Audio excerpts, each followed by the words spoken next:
much more than 32,000 people. And the man who was responsible for that. Director of National Counterterrorism, Joe Kent, he just resigned today. He said he can't support your conflict with Iran. What's your reaction to that? And did you? Well, I read his statement. I always thought he was a nice guy, but I always thought he was weak on security, very weak on security. I didn't know him well, but I thought he seemed like a pretty nice guy. But when I read his statement, I realized that it's a good thing that he's out, because he said that Iran was not a threat. Iran was a threat. Every country realized what a threat Iran was. The question is whether or not they wanted to do something about it. And many people, many of the greatest military scholars are saying for years that presidents should have taken out Iran because they wanted a nuclear weapon. They probably would be, but we don't need help. You know, that war has been long prosecuted as far as I'm concerned. Didn't have to be there for Ukraine. You know, Biden chose to spend hundreds of billions of dollars. So they've been a threat for a long time, but they've really been a threat. If I didn't terminate Obama's horrible deal that he made, the Iran nuclear deal, you would have had a nuclear war 4 years ago.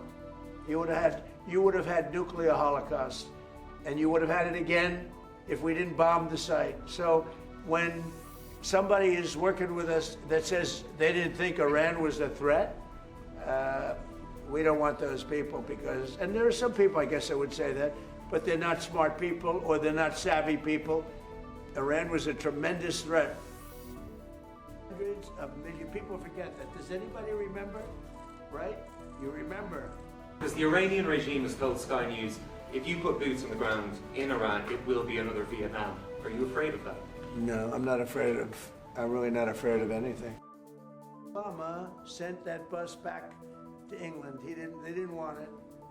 And when Iran now a bigger foreign policy priority for you than China. And on Cuba, the Cuban government. Iran is just a military operation to me.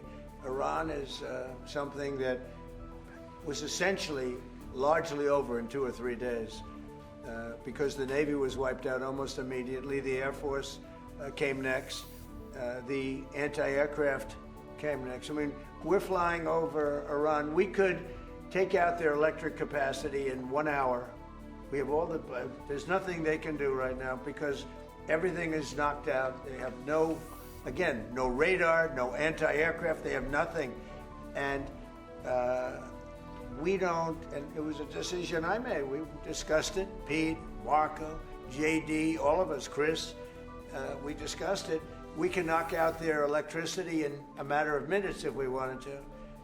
There's nothing they can do about it. We can knock out their oil in Carg Island. The only thing we didn't take down was their oil, because if we knock out, I call them the pipes, very complex. But if you do that, it'll take them forever to rebuild, meaning whoever, and hopefully it's a sane group of people, but whoever it is, it's going to be running that, and we're going to try to get people that are going to run it well, and it's going to be a prosperous, wonderful place. It used to be, if you go back, it used to be the people are great, the people are smart and energetic, and it used to be very successful. Now it's a country run by fear. It's a country where they tell protesters, don't go outside, because if you do, we're going to kill you. We've been peacekeepers all our lives, and we're the longest serving nation in terms of provision. But we're not ready to leave yet, but we'll be leaving in the near future. We'll be leaving in pretty much the very near future, but right now they've been decimated from every standpoint. And again, we've had great support from countries in the Middle East, great support, but we've had no support essentially no support from NATO. Telling you that we're going to try and have no windmills built in the United States during my... The Irish president has said that your war against Iran is illegal. It's an attack on international law. Who said that? The Irish president. Look, he's lucky I exist. That's all I can say. Because if you're going to allow countries that are sick and demented, and they are demented, to have nuclear weapons, everybody in the whole world should be very thankful. And I'm disappointed in NATO, very disappointed. I'm disappointed in a couple of other countries too. hit them with the B-2 bombers, and we totally obliterated their